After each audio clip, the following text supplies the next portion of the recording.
Pernahkah kita berhenti sejenak dan bertanya kepada diri sendiri, apakah kita benar-benar merdeka? Di era modern ini, kita seringkali merasa memiliki kebebasan untuk memilih, berpikir, dan bertindak. Namun, apakah kebebasan itu nyata atau hanya ilusi yang diciptakan oleh sistem di sekitar kita? Mari kita mulai dari kebebasan berbicara.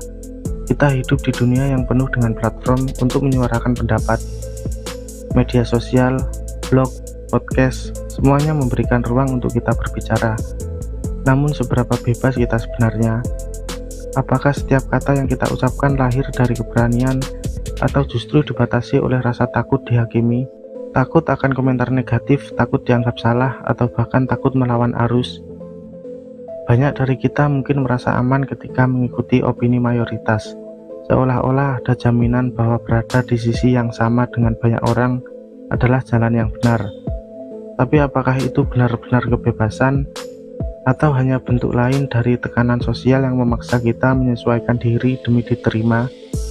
Lalu mari kita bicara soal pilihan. Kita sering diberi banyak opsi, dari makanan, pakaian, hingga pandangan politik. Namun apakah semua itu benar-benar pilihan kita atau hasil dari pengaruh lingkungan dan sistem yang tidak kita sadari? Coba perhatikan bagaimana media, iklan, dan algoritma membentuk cara kita berpikir. Pernahkah kita merasa memilih sesuatu karena itu benar-benar yang kita inginkan, atau hanya karena itu terus-menerus ditampilkan di depan mata kita? Setiap hari, apa yang kita lihat di layar ponsel kita bukanlah sesuatu yang acak. Algoritma dirancang untuk menyajikan konten yang dianggap menarik atau relevan untuk kita. Namun di balik itu, ada upaya untuk membentuk preferensi kita, mengarahkan pola pikir kita, dan bahkan mempengaruhi keputusan kita. Pada akhirnya, apakah pilihan itu milik kita atau milik sistem yang mengatur apa yang kita lihat? Ada pula kebebasan ekonomi. Kita mungkin merasa memiliki kendali atas uang yang kita miliki. Tapi mari kita lihat lebih dalam. Berapa banyak keputusan finansial yang sebenarnya didorong oleh kebutuhan nyata dibandingkan dengan keinginan yang diciptakan oleh tren atau tekanan sosial? Konsumerisme misalnya adalah salah satu bentuk manipulasi paling halus. Kita diajarkan bahwa memiliki barang tertentu adalah cara untuk mencapai kebahagiaan, status, atau penerimaan sosial. Namun seberapa sering barang-barang itu benar-benar membawa kebahagiaan, dan seberapa sering mereka justru menambah beban dalam hidup kita? Selain itu, ada kebebasan berpikir.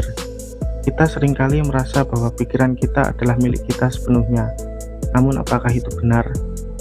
Pendidikan, budaya, dan pengalaman membentuk cara kita memandang dunia. Tidak ada yang salah dengan itu, tetapi penting untuk menyadari bahwa banyak dari keyakinan kita bukanlah sesuatu yang kita pilih secara sadar, melainkan hasil dari pengaruh lingkungan. Sebagai contoh, norma-norma budaya seringkali membatasi cara kita berpikir dan bertindak. Kita diajarkan untuk mengikuti aturan tertentu, menghormati tradisi, dan menyesuaikan diri dengan ekspektasi masyarakat. Hal ini bisa menjadi pedoman yang baik, tetapi juga bisa menjadi penghalang jika kita tidak pernah mempertanyakannya. Apakah kita hidup sesuai dengan nilai-nilai yang benar-benar kita yakini, atau hanya mengikuti apa yang dianggap benar oleh orang lain? Kebebasan sejati mungkin bukan tentang memiliki pilihan tak terbatas atau mampu melakukan apa saja tanpa batasan. Kebebasan sejati adalah tentang kesadaran untuk memahami pengaruh-pengaruh yang membentuk hidup kita, kesadaran untuk bertanya, apakah ini benar-benar saya? Apakah ini benar-benar yang saya inginkan? Dan kesadaran itu bukan sesuatu yang datang dengan mudah. Dibutuhkan keberanian untuk mempertanyakan status quo, untuk melawan arus, dan untuk mengeksplorasi kebenaran yang mungkin tidak nyaman. Namun hanya dengan keberanian itu, kita bisa mulai memahami apa arti kebebasan yang sejati. Jadi mari kita renungkan bersama, apakah kita benar-benar merdeka dalam pikiran, hati, dan tindakan, atau kita masih terjebak dalam batasan yang tidak terlihat, yang selama ini kita terima begitu saja. Kebebasan bukan sesuatu yang diberikan, kebebasan adalah sesuatu yang diperjuangkan setiap hari dalam cara kita berpikir, berbicara, dan bertindak. Pertanyaannya sekarang adalah, apakah kita siap untuk memperjuangkannya? Terima kasih telah meluangkan waktu untuk merenungkan hal ini. Semoga pembahasan ini membuka ruang bagi kita untuk lebih memahami diri sendiri, lebih kritis terhadap apa yang ada di sekitar kita, dan lebih berani menjalani hidup sesuai dengan nilai-nilai yang benar-benar kita yakini. Mari kita terus mencari arti kebebasan yang sejati, bukan hanya untuk diri kita, tetapi juga untuk generasi mendatang.